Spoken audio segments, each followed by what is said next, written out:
Centro Clínico y de Investigación SICOR. Soluciones integrales en riesgo cardiovascular. A continuación vamos a dar solución al reto de hipertensión de este mes. Se trata de un paciente joven de 23 años con una estatura de 1,66 y peso de 80 kilogramos, quien había consultado en forma ambulatoria y le encontraron una presión arterial elevada en el consultorio por primera vez. El clínico decidió ordenarle un monitoreo de presión de 24 horas para aclarar el diagnóstico. En este estudio se encontró que tenía una hipertensión sistólica sin elevación de la presión arterial diastólica. Observen que la presión de pulso también estaba aumentada con un descenso nocturno presente y una frecuencia cardíaca normal.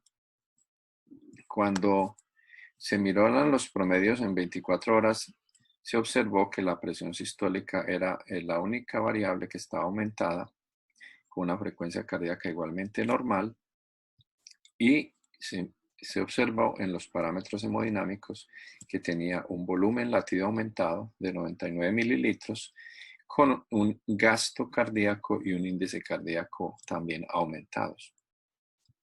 Particularmente, era claro que no había incremento en la actividad simpática y la resistencia vascular sistémica era normal. Las preguntas del reto clínico eran: ¿por qué se sospecha hipertensión espuria en este paciente? La respuesta es porque es un joven con hipertensión sistólica aislada. Es importante recordar que existen tres fenotipos inusuales en hipertensión, que se han llamado habitualmente formas de pseudohipertensión. La hipertensión del joven es una de estas categorías. Los otros fenotipos son la presencia de hipertensión diastólica aislada, también en adultos jóvenes, y la pseudohipertensión en el viejo con hipertensión diastólica o por arterias rígidas, de la cual hablaremos en otro momento. La hipertensión sistólica aislada en jóvenes es menos común que la hipertensión sistólica aislada en viejos, pero también existe.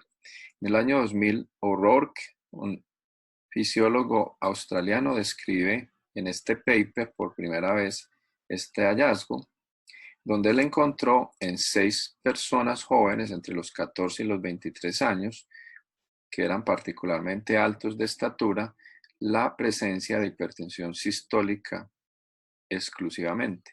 Describió estos casos y los estudió en detalle y se caracterizó este síndrome clínico de hipertensión sistólica aislada en jóvenes.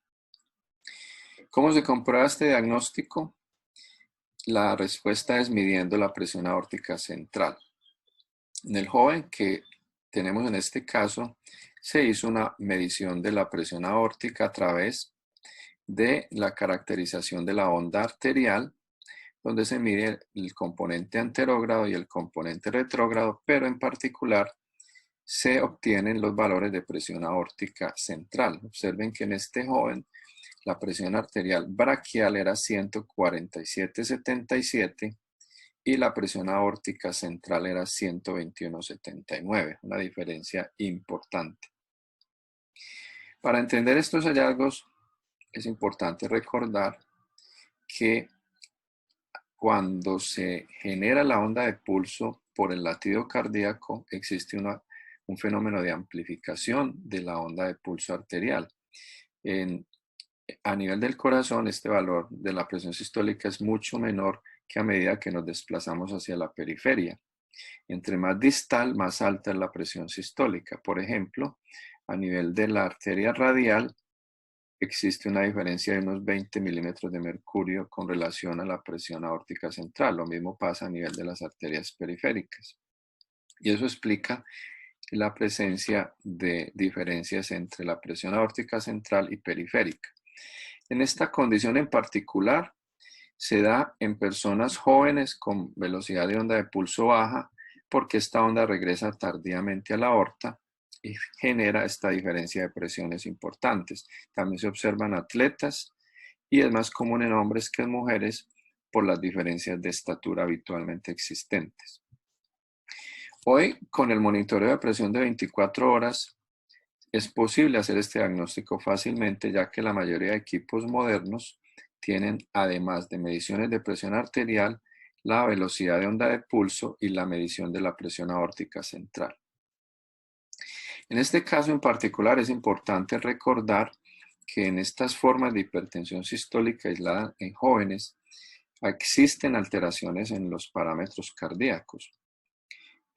Se ha encontrado, como en este estudio que estoy presentando aquí, que estas personas tienen un aumento en el flujo sanguíneo aórtico en relación con el tamaño de la aorta, y eso puede generar la elevación importante en la presión sistólica que se observa en estos jóvenes.